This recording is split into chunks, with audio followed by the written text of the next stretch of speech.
Sua tia não é fascista. Ela está sendo manipulada. Você se pergunta como um candidato com tão poucas qualidades e com tantos defeitos pode conseguir o apoio quase que incondicional de grande parte da população? Você já tentou argumentar racionalmente com essas pessoas, mas parece que elas estão absolutamente decididas e te tratam imediatamente como inimigo no mais leve aceno de contrariedade? Até sua tia, que sempre foi fofa com você, agora ataca seus posts sobre política no Facebook? Pois bem, vou te contar uma história. O principal nome dessa história é um sujeito chamado Steve Bannon. Bannon tem uma visão de extrema-direita nacionalista.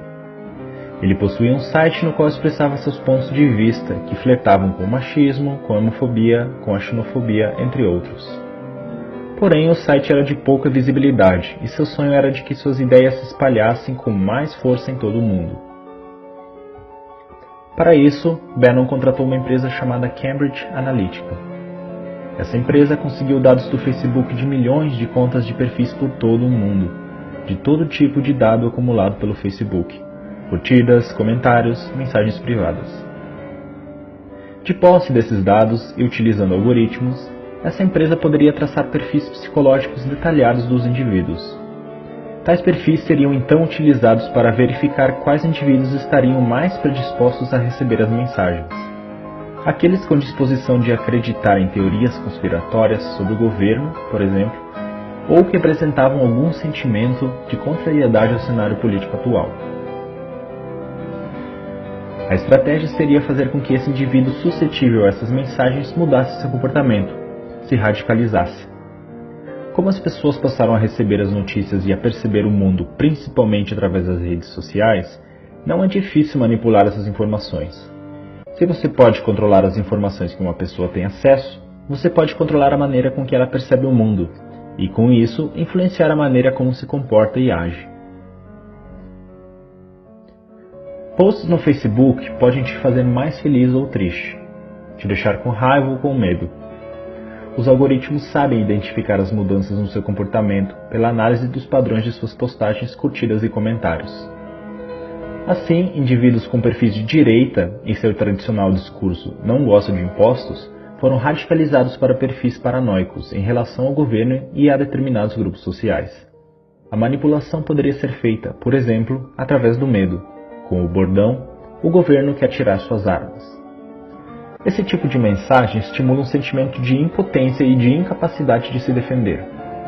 Estimula também um sentimento de "somos nós contra eles", o que fecha a pessoa para argumentos racionais.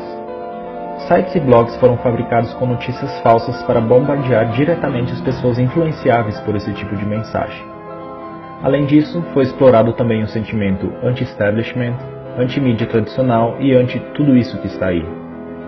Quando as pessoas recebiam várias notícias de forma direta e não viam essas notícias repercutirem nos jornais, chegavam à conclusão de que a grande mídia mente e esconde a verdade da qual elas agora sabem. Se antes a mídia tradicional podia manipular a população, a manipulação teria que ser feita abertamente aos olhos de todos. Agora todos temos telas privadas que nos mandam mensagens diretamente. Ninguém sabe que tipo de informação a pessoa ao lado está recebendo ou quais mensagens estão construindo sua percepção de realidade. Com esse poder nas mãos, Bannon conseguiu popularizar entre os jovens a alt-right, movimento de extrema-direita americano, que resultou nos protestos Unite the Right no ano passado em Charlottesville, Virgínia, e que tiveram a participação de supremacistas brancos. Bannon trabalhou na campanha presidencial de Donald Trump e foi estrategista de seu governo. A Cambridge Analytica trabalhou também no referendo do Brexit, que foi vencido principalmente por argumentos originados de fake news. Quando a manipulação veio à tona, Mark Zuckerberg foi chamado ao Senado americano para depor. Para quem entendeu o que houve, ficou claro que a democracia da nação mais importante do mundo havia sido hackeada. Mas os congressistas pouco entendimento tinham de mídia social. E quem estaria disposto a admitir que a democracia pode ser hackeada através da manipulação dos indivíduos? Zuckerberg estava apenas pensando em estabelecer um modelo de negócio lucrativo com a venda de anúncios direcionados.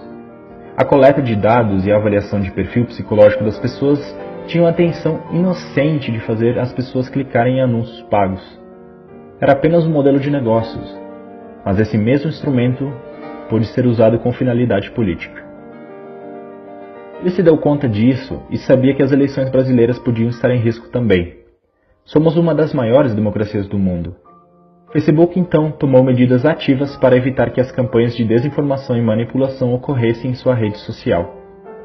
Muitas contas fake e páginas que compartilhavam informações falsas foram retiradas do Facebook no período que antecede as eleições, mas não contavam com a capilarização e a popularização dos grupos do WhatsApp. O WhatsApp é um aplicativo de mensagens diretas entre indivíduos, por isso não pode ser monitorado externamente. Não há como regular as fake news, portanto. Fazer um perfil fake no WhatsApp também é bem mais fácil do que em outras redes sociais e mais difícil de ser detectado. Lembra do Steve Bannon, que sonhou com o retorno de uma extrema-direita nacionalista forte mundialmente? Que tinha ideias que são classificadas como anti-minorias, racistas e homofóbicas, e que usou um sentimento difuso ante tudo que está aí e o medo de os homens se sentirem indefesos para conquistar adeptos? Pois bem, ele se encontrou em agosto com Eduardo Bolsonaro. Bolsonaro disse que Bannon apoiaria a campanha de seu pai com suporte e dicas de internet. Bannon é agora um consultor eventual da campanha. Bolsonaro é o candidato ideal para ele, porque compartilha suas ideias no cenário ideal, um país passando por uma grave crise econômica e com a população desiludida com sua classe política. Logo depois de manifestações de mulheres nas ruas de todo o Brasil e do mundo contra Bolsonaro, o apoio do candidato subiu, entre o público feminino, de 18% para 24%. Um aumento de 6 pontos depois da grande parte das mulheres se unir para demonstrar sua insatisfação com o candidato. Isso acontece porque, de um lado, a grande mídia simplesmente ignorou as manifestações e, por outro, houve um ataque preciso às manifestações através dos grupos de WhatsApp pró-Bolsonaro.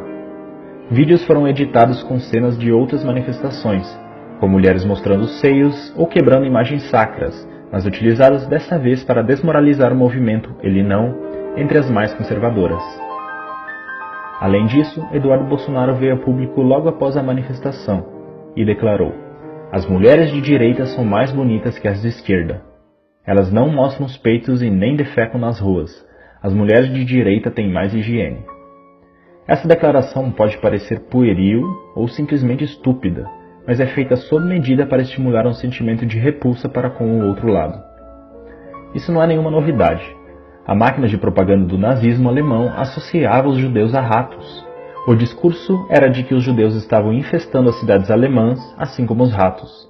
Esse é um discurso que associa o sentimento de repulsa e nojo a uma determinada população, o que faz com que o indivíduo queira se identificar com o lado, entre aspas, limpo da história. Daí os 6% das mulheres que passaram a se identificar com Bolsonaro.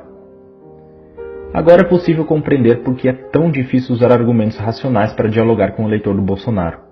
Você se dá conta, agora, do nível de manipulação emocional a que seus amigos e familiares estão expostos?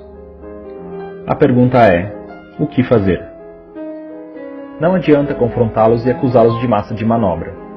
Isso só vai fazer com que eles se fechem e classifiquem você como um inimigo do outro lado. Ser chamado de manipulado pode ser interpretado como ser chamado de burro, o que só vai gerar uma troca de insultos improdutiva. Tenha empatia. Essas pessoas não são tolas ou malvadas. Elas estão tendo suas emoções manipuladas e sendo submetidas a uma percepção de realidade bastante diferente da sua. Tente trazê-las aos poucos para a razão. A única maneira de mudar seu pensamento é fazer com que tais pessoas percebam sozinhas que não há argumentos que fundamentem suas crenças e as notícias veiculadas de maneira falsa. Peça para que a pessoa defenda racionalmente suas opiniões políticas. Esteja aberto para ouvi-la, mas continue sempre perguntando mais e mais, até ela perceber que chegou num ponto em que não existem argumentos para responder. Pergunte, por exemplo, por que você decidiu por esse candidato? Por que você acha que ele vai mudar as coisas? Você acha que ele está preparado? Você conhece as propostas dele? Conhece o histórico dele como político? Quais realizações dele você aprova? Se perceber que a pessoa não está pronta para debater, retire-se da discussão. Não agrida nem ofenda. Isso é um comportamento que radicalizaria o pensamento do somos nós contra eles. Tenha em mente que os discursos que essa pessoa acredita foram incutidos nela de maneira que houvesse uma verdadeira identificação emocional, se tornando uma espécie de segunda identidade. Não é de uma hora para outra que se muda algo assim.